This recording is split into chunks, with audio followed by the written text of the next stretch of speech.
Welcome to Conversate, our podcast where we engage in conversation. And on this week's episode, we're talking about how wisdom leads us to be people of patience.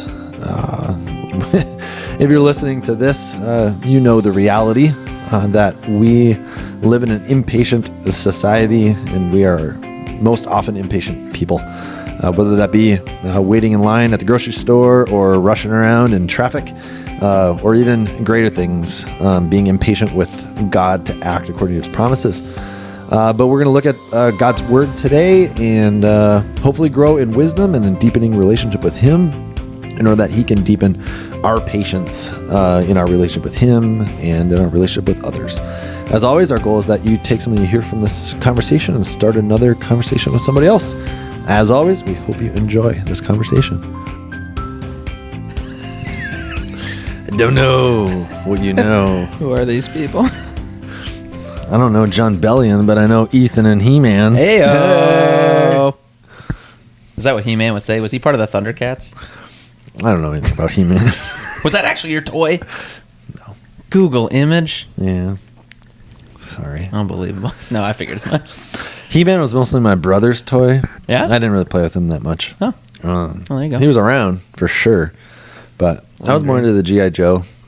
Gotcha. Even that was, pre my time. Like, G.I. Joe was definitely still a thing when I was growing up, but, like, I just, like, missed it. Or, I don't know. It wasn't part of our... Hey, we didn't officially greet each other, even though we're just diving in. I like that mug, dude. Thanks. May the 40s be with you. And with thy spirit. Sorry. And the 2024s. Yeah? Hey, blessed 2024 greetings to you. Oh, thanks, man. I appreciate that. I think you gave that to me as a goal last week, to greet people like that this year. Yeah? How'd it go? Did you do it? I just did. Oh, nice. Just in the nick of time. Felt great coming off the lips. Oh, every time. Always goes down smooth. Have you done it, or was that just a 2023 thing for you? That was just 2023 for me. Nice. New year, new me. I haven't come up with it. Well, I guess the only thing I got going right now is this beard. That's something. That's all I have. I can't give it up. It's all I got. Hold on, buddy. Oh, yeah. So we'll keep it for a while. Yeah, it's coming in nice. Thanks. Yeah, I trimmed it the other day, actually. It was the first time, and I was kind of surprised. Like, trimmed it with, like, clippers we'd used previously on, like, my actual hair. Mm-hmm. And I put it on the longest setting because I was like, well, I don't want to trim too much, you know? Yeah. And I was surprised that, like, the length of hair's getting cut. I was like, wow, this thing really was straggly. Wow. Who knew? So you know how for a while, like, beards were popular, and then clean shaven was popular, and now, like, beards got popular again? I heard clean shaven is back. So right by the time that this thing comes in, you're going to be out of style. Oh, it's forever out of style. There's no such thing as in style or out of style. You just bring your own style. That's the trick. Boom. That's the trick. But I think mustaches are kind of in. I see a lot of mustaches. Don't you? Yeah. I must ask you a question. What is it? What's that hair on your face? I like that. It's pretty good. My dad had a mustache growing up. My dad had a mustache from eternity, as far as I'm concerned. He still has it? From everlasting to... Yes. I have never seen my dad without a mustache. Nice job, Harold. Not even in pictures. You know what I mean? Like, we'll be like, oh, let's look at these old photos of mom and dad. Oh, cool. Oh, Dad, you still got a mustache. So your dad's name's Harold, right? It is. And he's always shortened it down to Hal? Not always, but like... Did he ever go with Harry? Never did. Nope, never did Harry. Only close friends call him Hal. Our pal Hal. Oh. Yeah. I've never heard anyone... I feel like you introduced me to him as Hal. He's my close friend. Aaron, I'd like you to meet my close friend and father, Hal Bender. I probably did introduce him as Hal. That's pretty funny. I should have introduced him as Harold James Bender Jr. Yes, you should have. Because that's the ultimate Trump. Oh. I'm so bummed that my older brother's not Harold James Bender III. It just really bums me out, but that's all right. You know, a boy can dream. Yeah. Can that skip a generation? I don't think so. I mean, I don't know how it works. So that's just my... So you skip a generation, you're back to square one? You're back to square one. That's my understanding, but I'm not, you know. All right. I'm not positive on that. I don't know the rules. Me neither. I mean, I think if you stick the third on your kid as his actual name, there ain't nothing he can do about it.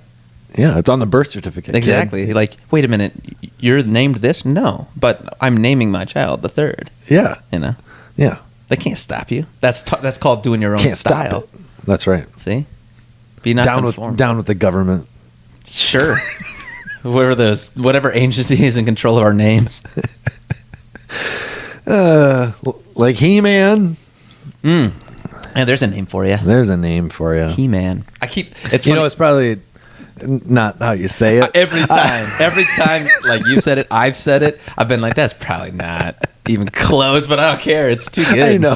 When I was preaching and I was saying He-Man over and over, I was like, it's not He. It would be in the Hebrew. It'd be like Haman. Haman. Yeah, exactly. I even hyphened in the most recent email I sent referring to him. I hyphened it even. That's how you spell the character. Yeah, he hyphen man. Yeah. Oh, that's great. Because there's also She-Man.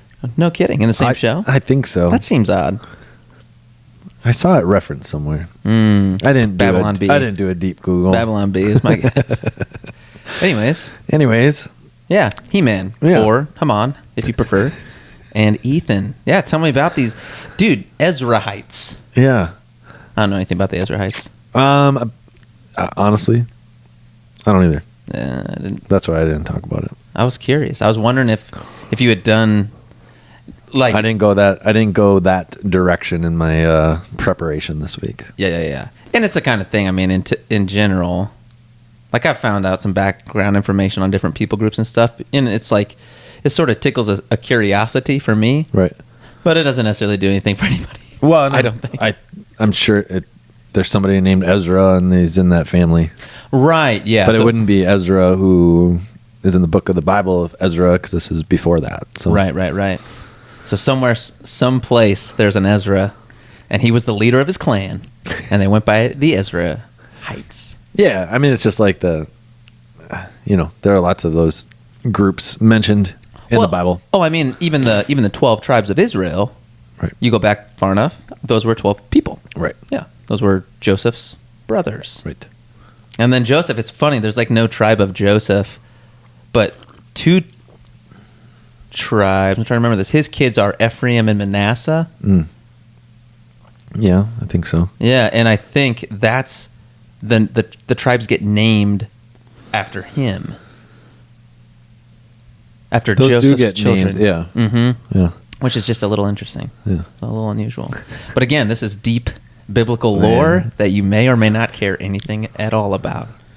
There are some of those things that I remember that stay in a file cabinet that I can access, and then there's some of them that it's like, oh man, Does this even belong in the cabinet? Yeah. Is that or I've looked at it before. I mean, I know that it's there, but it's not easily accessible information in my head.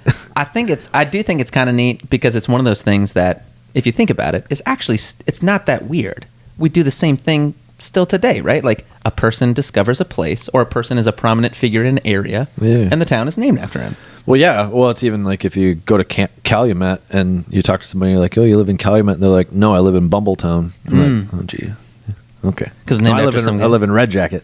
Mining districts. These little things. Which is this is tangential, but my kids and I were doing a scavenger hunt type thing this weekend, and it's through. I don't know if you've seen those little like treasure boxes from like. Yeah, dude, we did one. Have you done one? Which one are you doing? Well, the Sugar Plum Fairy. Oh no, we did Quest for the Golden Moose. Quest for the Golden Moose. So the clue is the greatest prospector of our area. Okay. This town is named after him. Yeah. And I have no idea who that's referring to. There's more to the clue than that, but I'm just stopping there because it's Houghton. You think so? Yeah. But Douglas Houghton wasn't a prospector. Are you sure? Yes, he was a land surveyor from the government. Huh. But my wife also said, "Do you think the people who created this clue know that?" And I was like, "I don't know. Did they read Boom Copper?" Thank you, Jim Hewitt, by the way. I don't know the one we did. I mean, there's some deep stuff in it. Yeah. And it was like on point. Oh yeah. Okay, I'll trust it then. And I don't know, but this is the thing. Like Houghton wasn't a. Yeah, I don't know. Maybe they're using the term prospector loosely, but he never mined any gold, or copper. Like he just came to survey the land for the government, and then he died on his way back. Oh, good luck to you in your Sugar Plum Fairy finding. Thanks. Okay. Thanks. But back to the Ezrahites. The Ezrahites. Yeah. Wisdom. Patience and wisdom. That was... Yeah. Yeah. The direction, I think, right? Yeah. Yeah. I mean, it could have gone a variety of different ways, but the way that, I was seeing the lament of these guys, and it's like this. I mean, there's a common phrase. It doesn't show up, I don't think, in either of these Psalms, but in the Psalms, a common phrase of like, how long, O Lord? Mm-hmm. Which is like this, I don't know, it's this continual coming back to God in faith and saying like, well, if you're God, this is God that I believe in, that I pray to day and night. Are you doing something? Mm-hmm. Are you going to show up? What's happening? And that's kind of how lament goes. Lament is like crying out to God because you believe in Him, and because you have a deep and abiding love and trust in Him, and because you do, and you believe that He can and will act according to His promises. When it feels like that's not happening in your life, let Him know. Mm-hmm. Let Him know. And so like in the lament of these guys, it's like this, as we're in those moments where it feels perhaps like God has abandoned us, or that we're on our own, or that He's neglected His promises. How patient are we? How do we endure those times? And what is that teaching us about God's patience for us, and also, how we ought to live in this world as, I think, as patient people. I do believe that quote of Augustine that I shared, that patience is the companion of wisdom. I really like that, where it's like the greater your perspective becomes, and our perspective will never be as great as God's perspective, right? But the greater your perspective becomes, kind of the more patience that you have for a situation. I mean, I can think of lots of things, but like, I don't know, with my kids, I've had kids that have eczema, like the skin problems, and they're really itchy and they don't sleep well. The first time that we were dealing with that with a kid who wasn't sleeping well at night, my patience was shorter, where it was just like, why won't you sleep? Because we had a kid that slept fine before. And it was just like, why won't you sleep? And it's like, well, because this kid is not comfortable, But as we've dealt with that with subsequent children, it's like my understanding is bigger, my compassion is greater, because my wisdom is greater, and my understanding is greater. Therefore, my patience actually is as well. We're just like, so I think all those things, they kind of come together as you endure hardship. And I think this happens just in secular life as well. Oh, absolutely. But it's, in faith as well, as we're coming to God, enduring in His name and according to His promises. Our relationship to Him is strengthened, and therefore, He helps us to see a bigger picture, and therefore can kind of endure the hardships of this life, especially when we know the realities of His promises, that these hardships don't get the last say. Right. None of that actually, has eternal significance over us. Yeah, I don't know. Yeah, I like that. I think there's wisdom to the notion about like wisdom involving the bigger picture. You kind of come back to that phrase a lot, right? Like seeing the bigger picture, seeing a larger scope, sort of enables you to maybe be more patient, because you understand, all right, like maybe this thing isn't immediately useful for me, but maybe there's something bigger at work that I can't see or fathom that this will be useful for. Or maybe it's just the kind of thing that like no amount of my reaction to this is going to change it. I mean, I think sort of the opposite picture, right, than sort of slowly becoming more wise through patient suffering is kind of the picture of like the person who, they get frustrated. So they were watching their team on the TV, and quarterback throws an interception, right, to blow the game. Jordan Love. Whoa. Too soon. Whoa. Aaron, well, you're a Vikings fan, so I guess like you can get away with making such comments. I mean, I wasn't cheering for the Packers, but I was cheering against the 49ers. Well, that's nice. Yeah, that's good. Yeah. And I'm not saying that all Packers fans are the antithesis of wisdom. What I'm saying is the person watching it, their quarterback throws the interception, and they chuck the remote at the TV, causing damage to their television set. Or even less than that. Let's peel it back a little less. They're screaming and yelling at the quarterback, whoever he or she may be, depending on when you live and you're accessing this podcast. Just trying to think of the future here. And, it's the whole thing like, hey, Dad, they can't hear you, right? Don't tell me that. Yeah, or worse, your kid, you're in the midst of that kind of attitude, and, your kid comes to you with a genuine question or problem or something, and you yell at them, get back, kid, I'm watching football, That's right. Yeah, so your picture has been reduced just to this one thing, and that's what matters. And when it doesn't go your way, it's sort of like,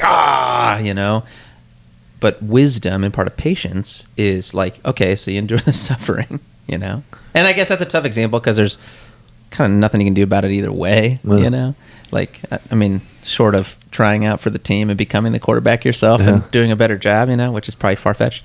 But you could also think of like sitting at a stoplight, like we deal with traffic issues here in the hustle and bustle of Houghton, Michigan.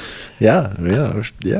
So, I mean, like, you can get angry and you can speed, try and intersect and weave and bob through cars.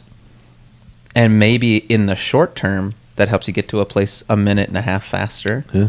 But maybe you get a ticket, or maybe you run a red light and you get, T-bone. Like, there's things that are not going to be good and useful for you. We would call them foolish things, are going to result from foolish actions. And wisdom would say, yo, slow down.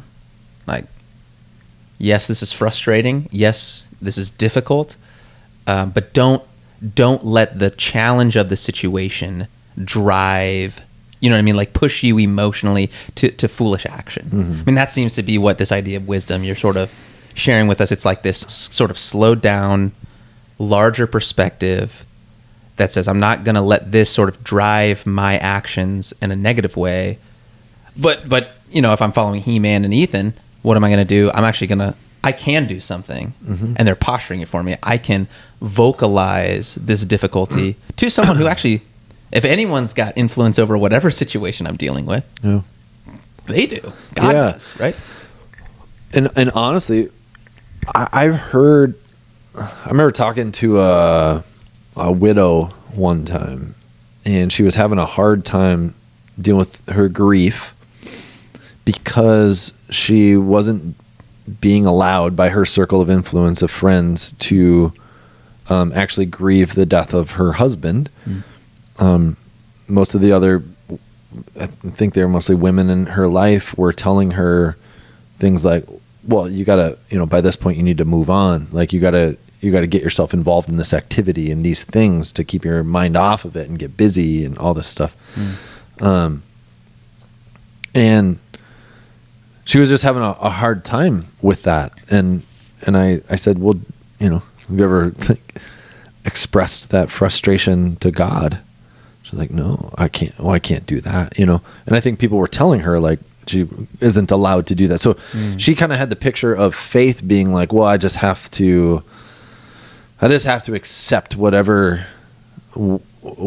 coming my way. Sure. Just that's what it means to be faithful, is just to all the arrows, all the darts, everything that's coming at you from every direction. You just grin and bear it. Yeah, just deal with it, and that's faith. Well, I mean, there's more. It's around like 65 psalms of lament. That's like almost half the psalms are psalms of lament, let alone the book of Lamentations, and let alone the book of Job, which is all lament. So the Bible's filled with the example of like crying out to God kind of in frustration or disappointment or whatever it is, It's just like, let the God who cares for you know that you desire his care, like you desire him in your life, you desire his action in your life. Yeah. And we do that in faith. That's not doubting God. That's actually, Right. if you doubt God, you're not going to talk to him like that. That's right. Yeah. He's not going to be the one you're turning to speak to about the difficulty. Right. Yeah. It's just like, I mean, with people in this life, like, usually our spouse or, this is somebody that we're going to, probably is going to see the worst of us. They have most access. Yeah. Yeah. The odds are good. Maybe there's somebody else in your life that you really like, just kind of let have it, or you can really, Open be up. yourself. And Yeah, true. Uh-huh. and we usually do that with the people who are closest to us. Why? Well, it's not because we don't love them. It's because we do love them and they love us. And it's just like, I just need to just be real, Yeah. And what a gift that is to be able to I have think that so. space. Yeah. Yeah. It bears repeating, I think, because I really appreciated that in your email this morning, kind of coming back to this idea of what you just described. Like God, you have no more intimate space than that, or place that is safe. You can be who you are. He created you. He knows you. But just thinking of your, the widow that you mentioned, I'm sure there are others out there who, whether someone has told them this directly or not, have a view of God that is maybe not helpful in order to come to him and relate to him in this way. And I think it bears repeating that, so Jesus, he models for us how we can talk to God. And so some people imagine God as, the great lawgiver on the throne, or some people imagine God as like it's like a policing guy who's kind of like just paying attention to everything that's wrong going on and saying, all right, no, that's wrong, do this, that's wrong, do that, You might imagine God as like your boss who gives you sort of direction or instruction, or orders, if you will, that you need to carry out. And like all of these metaphors have some bearing of truth to them. But Jesus calls God his Father, and he tells his disciples to do that as well. The primary way he tells us to relate to God is as a father, and even that metaphor for some is going to be challenging, depending on the kind of father you have. Right. But the picture is, like, I don't want my kid to, come to me in a super formal way, and submit paperwork of their, submit a complaint via paper. I know, I just crawl up in my lap and tell me what's going on, buddy. Yeah. Yeah. And that's that's the picture we have then of God's invitation to us. Absolutely. Right. Absolutely. Do you consider yourself a patient person? No. No? Yeah, I'm going to go with a no. Okay. I'm going to stick with no. Okay. Next question. Is that true? Are you consistent with that? What do you mean? Like in all aspects of life? Or Well, is this like, so here's- traffic and waiting in line at the grocery store? Exactly. I was just going to let me think of some examples that would demonstrate how I'm not patient. Yeah, one, when I lived in a place that had more traffic than Houghton Hancock, I regularly... Or Chassel? How's the traffic in Chassel? Oh, that one light. Talk about a, funnel. It's brutal. We need to get a roundabout. I'm going to start picketing. No, so when I lived in St. Louis, Missouri, I regularly, to get home from work faster, was the idea, would get off the highway, try and take side streets to cut through. There was one actually, so most of the time that worked terribly. It's just horrible. I just stay on the thoroughfare, Yeah. But there was one spot, and maybe you remember this, it's on 64 heading into St. Louis, so like 64 East. Yeah. And do you remember where like Trader Joe's is, or like there's kind of a mall area, there's a shoe store, and Chick-fil-A was over in that area. Brentwood, I think it's okay, anyways, you can get off the highway there and you can get right back on that highway. And things would bottleneck there a lot, probably because people were getting on the highway just up ahead, the same spot. So anyways, I try and do all these clever things. Did it save me time? No, probably not in the long run. 2, is it me being patient? Absolutely not. Yeah. So there's that. Yeah, the grocery store thing, finding the shortest checkout line. I mean, even relationally. And again, I think I don't know if people would be like, "Oh, Pastor Kevin, you always seem like a patient guy to me." Like coming to my home, It's easy to be impatient, with when I'm trying to have a conversation with my wife, and there's 7,000 interruptions to the conversation. Like, please stop. Except I don't say it quite that slowly and quite that sweetly all of the time. So those are the things that make me settle on that. Yeah. I don't disagree. With me, with your, you also have a window into my life, Aaron. No, in my own life. I don't know. There are certain things that I've been, beaten into submission. Into. I mean, some of the stuff like with for sure with my kids and health and that kind of stuff. Travel with family. I've also been beaten into submission. Yep. So Never, when I used to travel, so I lived 5 hours away from college campus to home, and I used to make that with 0 bathroom breaks. Yeah. That is not my existence any longer. Not at all. Yeah. I would say this is not boasting, but like, patient, like my patience for God to act and kind of give direction, I guess. I feel like I've been cool with being patient in that regard. Especially in like ministry, like leadership stuff in the church.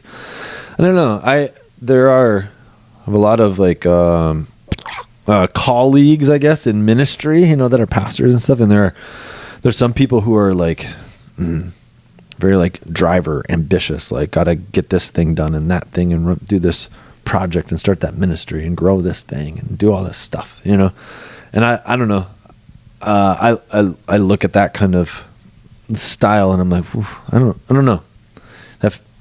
To me, that feels kind of exhausting and like, forcing your will on God and his timing to act. I guess I'm more cool in like being faithful in the day to day, and trusting that God is going to bless that in the long run. If that makes sense. I mentioned talking to my grandpa last week. I called him again last night and talked to my grandpa, and I asked how he's doing. He's on hospice care. If you're listening to this and didn't know that, and he's like, I'm doing okay. He's like, I don't know. Some days I feel like I'm getting stronger, but I don't know. I don't think I actually am, but I wake up every day and I say, this is the day the Lord has made. Let us rejoice and be glad in it.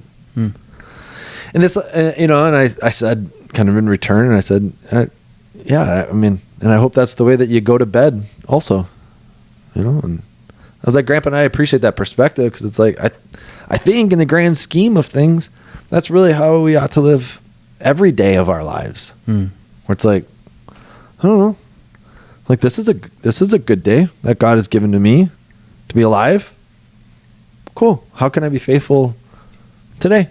I don't know. I mean, I'm not worried or anxious about tomorrow. Today's got enough to deal with, to quote Jesus. Why worry about tomorrow? So, okay, let's do that. And I don't know. I do that perfect all the time? Absolutely not. But like that's the mentality I strive to have. It's just this like, just slow it down a minute. Like this world is like just crazy active, like just bound. I mean, so many things, so many activities. I saw a little post the other day that said something like, if Satan can't get you to be bad, he'll get you to be busy. Sure. Have you seen that one? I've heard that one before. Yeah. Yeah. Think about that. Like, we always think like, oh, I'm not being bad. I'm not doing anything bad. Satan's not getting me to kill anybody or steal, but, I'm so busy, that I don't have time to pray. I don't have time to read my Bible. I don't have time to gather together with Christian people. I don't have time to go to church. I don't have time, it's like, just, think about that for a minute. Yeah. Let it simmer. That's very congruent with. So there's a guy I like a lot. His name's Henry Nouwen. Is he a Canadian fella? He taught in Canada or something, or he's a part of some mystery. I don't know. Anyways, Does he go by Harry? It's people named Henry. People named Henry go by Harry. I did not know that. Are you kidding me? I've never met anyone named Henry that went by Harry, but I haven't met that many people named Henry either. I could be wrong. In my defense, maybe you thought his name was Harry. This guy. I just want to know somebody named Harry. I never know any Harrys. You don't know any Harrys? What about Harry Truman? I don't know him. Fair enough. Go on. I'm trying to think if I know any Harrys other than my dad. But he never went by Harry. You should start calling him Harry. I might. Right. Maybe that'll be my 2024 thing. Call my dad Harry. He'd call me Harry. Look at this beard. No, sorry. just trying to emphasize my real 2024 project. Yeah. No, but Henry Nouwen, he's got a lot of great quotes that sort of get after like contemplative life. And some of them are pretty bold. Like, you got to be careful. I mean, when you read anybody, like, it's always helpful if you're trying to work on, let's say, your practicing of Christianity. Like, pick where you are currently and do one thing. Right? Don't like read somebody and be like, oh my gosh, I'll never, like I'm horrible. Yeah, I'm the worst. Like, don't just read it. Yeah. And then like, bludgeon yourself. Henry Nouwen though, like, and I think he's particularly poignant for our cultural moment because, like you say, I think we live in a busier time possibly than any other time. And part of that's because of like the things within our existence that take up time or intrude upon our time. Yeah. I mean, there was a time I can remember it even like growing. Like, this is not that far removed when I grew up, and we had a house telephone. Oh, yeah. And if you weren't home and someone called, you didn't know unless they left a voicemail. And then you check the voicemail. Yeah. Now some of them. I grew up with a phone with no voicemail. That existed? No caller ID. Are you kidding me? Yeah. Holy cow, Gramps. No, I'm just kidding. And when we got one, it had a little mini cassette. Really? Oh, yeah. Oh, that's cool. This is sort of like the Mission Impossible thing where it's like, this will self-destruct in 5 seconds. Then. But yeah, so like now we live in a time when, if you keep yourself available at all times, someone can reach you. You know what I mean? So like, and that's one example. There's 100 more for our time. And so yes, like it is possible to be frantically busy. And Henry Nouwen, one of the quotes he has to do with like, and again, this is going to sound strong, but it's like, he says it's almost impossible to have a spiritual life if your life is completely devoid of silence. And he's talking about, just like to slow down, to be able to pray, to meditate, to read scripture, to reflect on God's goodness. All of those things, like, they do take time. I can't do that effectively while I'm also navigating highway traffic in St. Louis, And actually that's where, sort of this would be like upside down wisdom. It seems foolish, but like, that's where like picking the slow line or getting stuck at the light can be a good thing actually for my spiritual life. Well, there's like the tortoise and the hare. Or that. Yeah. Where it's not always running around as fast as you can that wins the race. Yeah. That's the worst though. It happens to me all the time at the grocery store. I don't go to the grocery store much. But every time I'm there, I don't go there often. But when I do, I scope it out, get into the shortest line, and then you get there, and it's actually somebody who has a ton of stuff in their cart. And coupons. Oh, and then the cashier is just training that day, And they're having a nice conversation. They just realize they know someone mutually. And then we're paying with pennies also. Aaron's face becomes more dull. The bloodshot eyes get a little redder. And then the line next to you is just cruising through. Yep. No, it happens. It happens. But we have, and I think you alluded to this in the sermon, like we have a patient God. Yeah. And that's a good reminder as well. Like, it's really easy to be impatient, which you helpfully expounded for us in the sermon. It's true. It is so easy. But we want to, like if we want to have true wisdom, then we want to model ourselves after the source of all wisdom. And he is incredibly patient, like timing, like He's observant. You know, it's not like he's sitting on his hands doing nothing. Right. No, Jesus was a pretty busy guy. Yeah. But even he made time to get away, to go into the desolate place, you know, to pray, to meditate, to be recharged himself, if you will, you know, in his relationship with his Father, our Father. So good practical pieces for us, for sure. Absolutely. Yeah, we could say much more, but you're all getting impatient with us to be done with this conversation. I gotta go watch some He-Man. I got busy myself up with some He-Man reruns. Yeah. All right. Well, we'll be back next week and looking at some more wisdom. Oh yeah, some more no names. Well, yeah. Okay, I don't know. Is this? Well, we'll find out Sunday. It sounds like the wisdom that God has given to women. Oh, sweet. All right. Yeah. Womanly wisdom. See you then, buddy. Cheers. That's the humble submission there of like the humble acknowledgement of like, yep, that's good. What's good? Women. Oh, yeah, absolutely. Yeah, and their wisdom that God has given to them. God personifies wisdom as a woman. I might even say that. Of all things. Oh, snap. All right, teaser. All right. Good to see you, buddy. See you, buddy.